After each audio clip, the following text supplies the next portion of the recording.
আসসালামু আলাইকুম, স্বাগতম মেডিসিন টক বিডি চ্যানেলে। আজকে একটি সিরাপ নিয়ে আপনাদের সামনে হাজির হয়েছি, যেটার নাম হচ্ছে অ্যালাট্রল। এটি অত্যন্ত জনপ্রিয় এবং খুব পরিচিত একটি সিরাপ। আজকে আমরা এই অ্যালাট্রল সম্পর্কে বিস্তারিত আলোচনা করব। এর সেবন বিধি, কী কী রোগে সেবন করবেন বাচ্চাদের, সেটা নিয়ে। তার আগে বলে নিই, আপনারা যদি আমার চ্যানেলে নতুন হয়ে থাকেন অবশ্যই চ্যানেলটিকে সাবস্ক্রাইব করুন এবং পাশে থাকা বেল আইকনটিকে প্রেস করুন।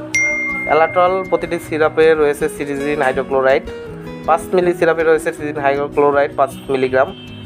এটি সাধারণত আগাছা, ঘাস, ফুলের পরাগ থেকে সৃষ্ট অ্যালার্জির উপসর্গসমূহ দূর করে।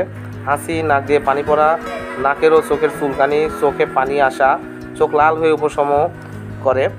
এছাড়া পেরিনাল অ্যালার্জিক রাইনাইটিস, ধুলাবালি, পশুর লোম, ছত্রাক দ্বারা সৃষ্ট অ্যালার্জির উপসর্গসমূহ দূর করতে এই অ্যালাট্রল অত্যন্ত কার্যকরী। এবং এই উপসর্গের মধ্যে রয়েছেন হাসি, নাক থেকে পানি পড়া, নাকের ও চোখের চুলকানি, চোখ থেকে পানি পড়া ইত্যাদি। অত্যন্ত কার্যকরী একটি এই সিরাপ হচ্ছে বাচ্চাদের জন্য এই অ্যালাট্রল।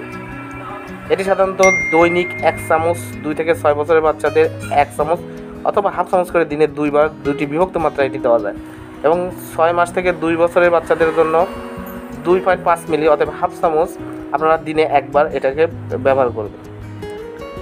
এর তেমন কোনো পার্শ্ব প্রতিক্রিয়া দেখা যায় না। পার্শ্ব প্রতিক্রিয়াগুলো যেগুলো আছে সেটা হচ্ছে একটু ঘুম ঘুম ভাব হতে পারে। সিরিজিন বা যে কোনো সিরিজিনই অ্যান্টিহিস্টামিন একটু ঘুম ঘুম ভাব হইতেই পারে। আপনারা এরপরে কোনো পার্শ্ব প্রতিক্রিয়া দেখা দিলে অবশ্যই ছাত্রের কাছে যে কোনো ডাক্তারের সাথে পরামর্শ গ্রহণ করুন।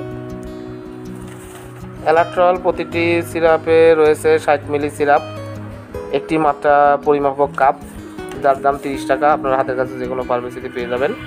ধন্যবাদ আমার ভিডিওটা দেখার জন্য। পরবর্তী ভিডিও পেতে আমার চ্যানেলের সঙ্গেই থাকুন এবং পাশে থাকা বেল আইকনটিকে প্রেস করুন।